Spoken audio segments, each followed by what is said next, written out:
Hey guys! Today I'm going to be giving you my spoiler-free review for Oppenheimer, which is Chris Nolan's newest film. I attended a press critic screening and I got to see it in IMAX 70mm, which, listen, obviously that's the way to see this movie, right? Very clearly, that is how you should see it. That being said, I think this film is going to be beautiful on any screen, but IMAX 70mm, if you can. I think there's only 25 of them, so I know it's a little bit harder, but I would say probably I would do IMAX over 70mm, but listen, if you can get both, it's the perfect way to see this film. Now, I've got to say, I'm in the boat of Chris Nolan has never made a bad movie. I love his style. I love his direction. I love the cinematography. I love what he does with a film. I think he's very, very good at what he does. I think he's really good at creating epic cinematic masterpieces, and that is what I feel like Oppenheimer is. Now,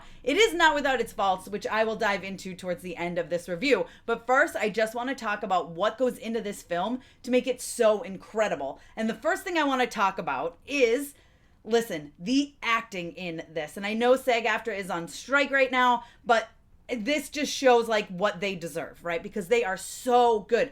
Every single actor in this film, from the smallest role to the biggest role, does so good. They completely immerse themselves in the role. They go back into that time of the 1940s and they really fully embrace these characters. Now, of course, at the forefront of this film, we have Cillian Murphy, who is so phenomenal as J. Robert Oppenheimer. He's so good. He has this way about him that you just absolutely immediately believe, okay, he's this physicist. He's very clearly a little awkward, a little weird. He's very brilliant. He's a bit of a womanizer, which he dives into that as well, and that is seen on the screen. But you see as it goes on, especially in that final hour of the film, what being a part of creating the atomic bomb has done to him. His eyes get a little more distant. He becomes a little more distant. He becomes different. He becomes outspoken on certain things. And of course, this isn't a spoiler, really. This is history, you guys. This has actually happened. But he just does such a great job at embodying this character and the changes that he goes through throughout the film. Now, on the flip side, we have Robert Downey Jr., who, if you guys know a little bit about me, I'm a bit of a Iron Man fan. This is an Iron Man chair. Iron Man's my guy. I'm Team Iron Man all the way. And I think Robert Downey Jr. was born to play Tony Stark. But I also feel like Robert Downey Jr. was born to play Strauss because he's so good in this movie. He's so eerily good. And there's moments where it's just a facial expression. And you go, oh, there's something going on here.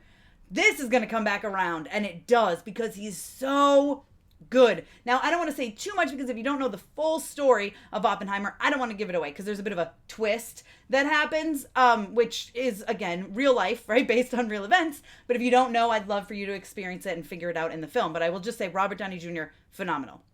Then we have Emily Blunt, who also, again, with the facial expression, from the way she scowls to the times that she cries, she's so good at emoting what this character of Kitty Oppenheimer, who is Cillian's character of Oppenheimer's wife, right? Obviously.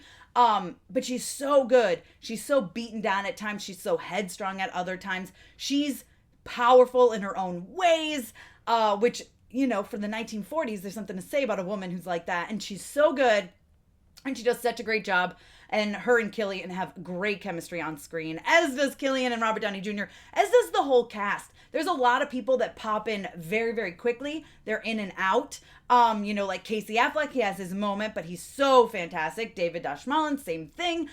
All of these people, they're so good. I could list literally every person in this movie. Florence Pugh, especially, she's a small-ish role. She pops back in here and there, but she's just so good, right? She's so commanding on screen. Several of her scenes, she's naked, but you're paying attention to her and the story, and it works. I get why they did it. I don't think the nudity was necessary, to be honest with you. I really don't think it was that important. I get it. I get the moments between the two characters. I get why they did it. I don't know that it was 100% necessary. I'm not mad at it. It was tastefully done, and it was done in a way that you're like, okay, I'm not staring at her boobs. I'm actually paying attention to what she's saying in this scene. At least me, anyway. I can't talk for everybody in the audience, but that's how I felt. Now, again, every single actor, there's some people, like I said, come in for a blip. They come in, they have one moment, and they leave, but they're all powerful. They're all important to the story. Now, this film is 3 hours long. It's 3 hours long. That is a long movie. I will say, there was a little bit, maybe about 15 minutes, right smack in the middle of that second hour that I started to fade. I didn't fall asleep, but I was like, all right, I gotta like sit up a little more. I gotta like make sure I'm drinking my drink, eating popcorn. Like I have to keep myself awake. Now, I did fly in on a red eye from vacation in Hawaii that morning and didn't take a nap. So that could very well have a little bit to do with it. It's also, this is a movie that's a lot about talking. There's a lot of conversations. There's not a whole lot of action. There's some, but there's not a whole lot of action. This is really a talking, dramatic drama movie. And that's what I love about Nolan is I feel like he can make a film that is not action-packed and still make it completely entertaining. There's some pacing stuff that I was like, I don't want to say I hated, and not even mad at, maybe even more a little annoyed at. There's a lot of going between the past and the present, right? I say this because it's technically all in the past, but they do a great job of distinguishing the scenes so you know what's in the past and what's not in the past. Like, so they go between black and white and color, which the black and white is the present, which is a little weird. And then there's even a future real briefly towards the end that's color. But because of the differences of the color and the black and white, it helps you kind of realize where you are. Of course, the characters all look a little bit older, which they've done a really great job with makeup. I imagine mostly makeup is what it seemed like. It seemed very practical to me. And I get that. But there were sometimes, I guess what annoyed me about it is that I was so invested in part of a story. And then they're like, and now we're going to switch to the other time. And you're like, no, I was like really invested in that. But to Nolan's appreciation, my appreciation for him, I guess, is he does go back and finish the things that I really was that invested in and cared about. So I'm not like mad at it, but I am like, sometimes I was like pulled out of something that I was really in, and it was a little jarring and a little upsetting, but I got over it.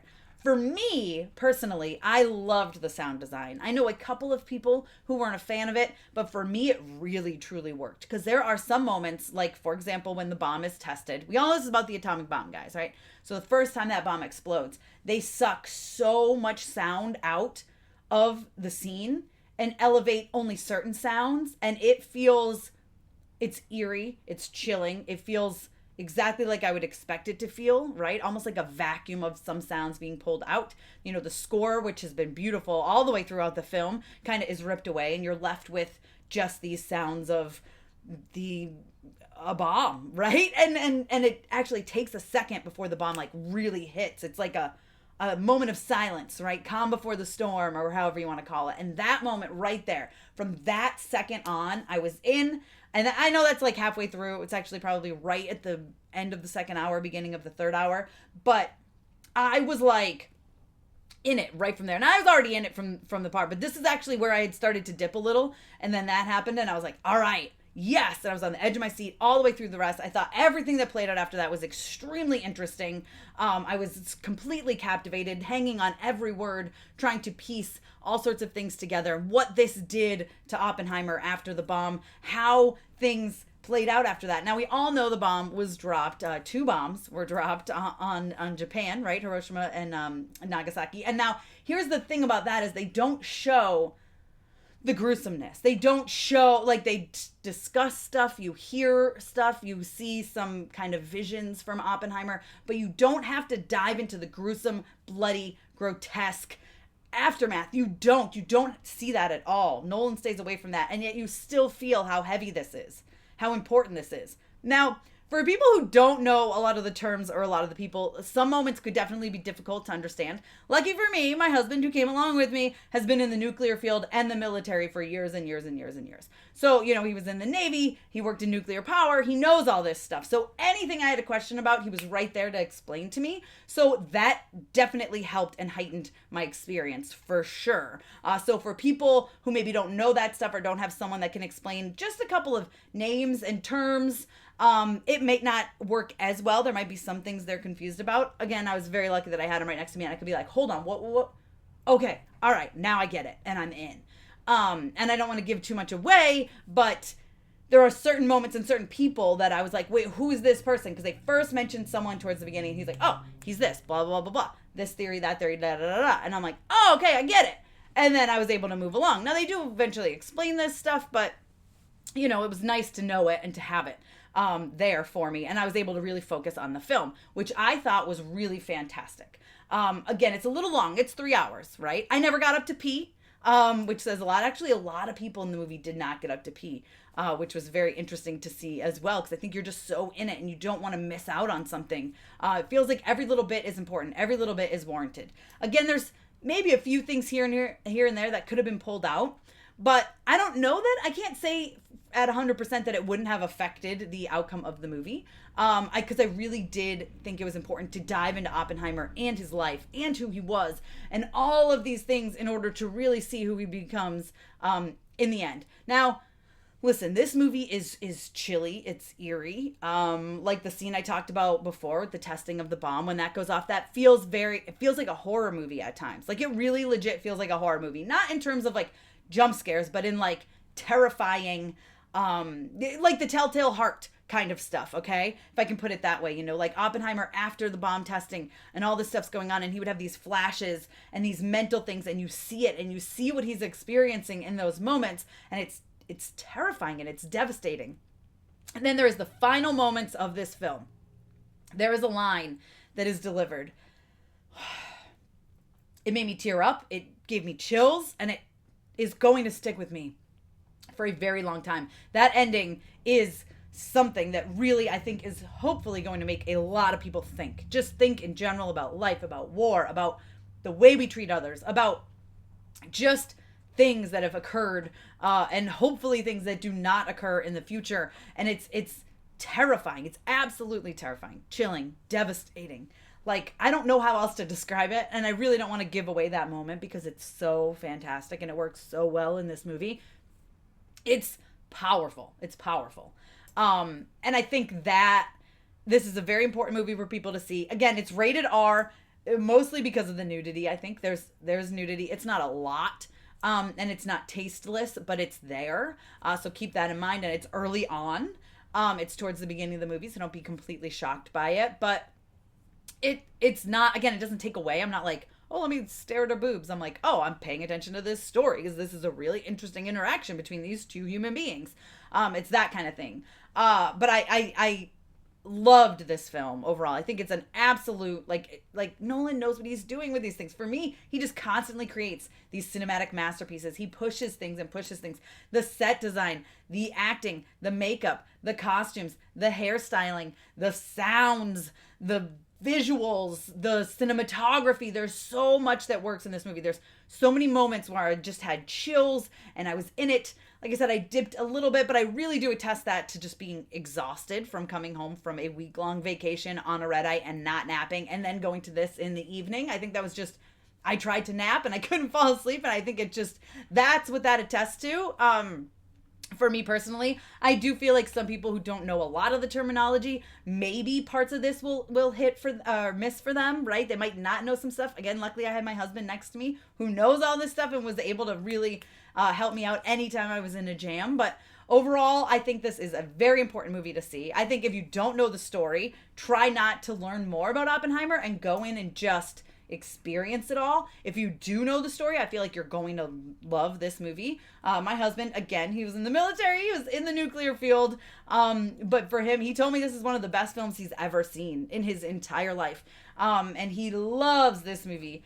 And so he was immediately like, wow, I'm so glad I watched that, and I can't wait to watch it again. That's one of my favorite things I've ever seen in my life. So for people who are in that field, I think this is going to be a really, really impressive film. And for people who aren't in the field, it's still a really freaking impressive film. Everything in this movie comes together to make it something incredibly special. And I think you need to see this on the biggest screen possible. It's absolutely begs to be seen, and I hope people get to see it. I hope that people go to theaters and watch this movie. I know it is long. I know. But I promise you it will be worth it. I really think this movie is it's just fantastic. But again, I love Nolan. I love his style. So I think for those who love Nolan's style, are interested in the nuclear field, interested in learning about these bombs, interested in learning about the life of Oppenheimer, I think that you're going to love it. It's largely in part due to all of the people that were a part of this film, not just the actors, but the actors all are fantastic. I mean, literally, like I said, everyone brings their A game. Even if they have like a 2-minute scene, they're there and they're delivering and they're invested, and it is so clear how important they thought this movie is, and that they were able to just give all that they have to this film, and they do, as does everyone behind this film. And again, so I really think you should go to theaters and support it.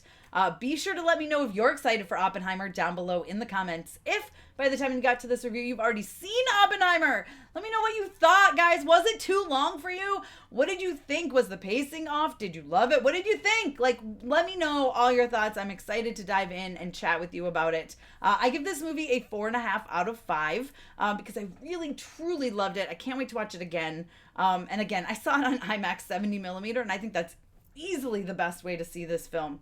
Follow me over on Instagram, Twitter, TikTok, and check me out at mamasgeeky.com. Thanks, guys. I'll see you next time.